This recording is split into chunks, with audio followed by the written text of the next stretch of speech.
Good morning বন্ধুরা, নতুন আর একটা ব্লগে সবাইকে স্বাগত জানাই। আগের ব্লগে তোমরা সবাই দেখেছিলে যে আমাদের বিয়েবাড়ির আইবুড়ো ক্ষীর পর্ব চলছিল। এবারে চলবে হচ্ছে মেহেন্দি আর হলদি সেরেমনি এবং ক্ষীরপিঠে সেরেমনি।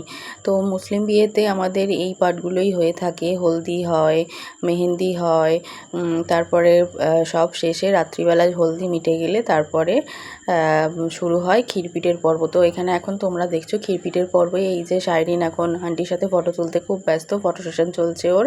ও বলেছিল সবাই যেহেতু হলদি হবে এখন সবাই ইয়েলো কালারই প্রেফার করেছিল, সবাই ইয়েলো কালার পরেছিল। এই যে হয়েছিল ডেকোরেশন, দেখো প্রচণ্ড প্যাচপ্যাচে গরমের মধ্যে বিয়েবাড়ি এটা আমাদের হয়েছিল, তাই খুব কষ্ট হয়েছিল। বেশিক্ষণ সেজেগুজে একদম থাকতেই পারছিলাম না। শাইরিন তো কান্নাই আরম্ভ করে দিচ্ছিল। এই যে খুব অল্প সময়ের মধ্যে যতটা পেরেছি ওর ফটো তুলিয়ে নিয়েছি, কারণ এইগুলোই তো থেকে যাবে সব সময় দেখার জন্য। এরপর চলে আসছি রাতের পর্বে, মানে ক্ষীরপিঠে পর্ব। ক্ষীরপিঠে পর্বতে এই যে বউ সেজে বসে পড়েছে। এখন সবাই মিলে বাড়ির লোকজন, অতিথিরা যারা আছে তারা সবাই দেবে। শাইরিনের পাপা এখন ক্ষীর খাওয়াচ্ছে। এই যে ক্ষীর খাওয়াতে এসেছে, সে জিজ্ঞেস করছে বোনকে যে কী খাবে। সে এবার খাওয়াতে যাবে।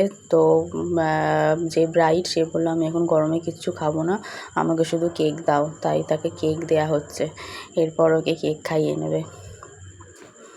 তোমরা সবাই দেখতে পাচ্ছ এটা।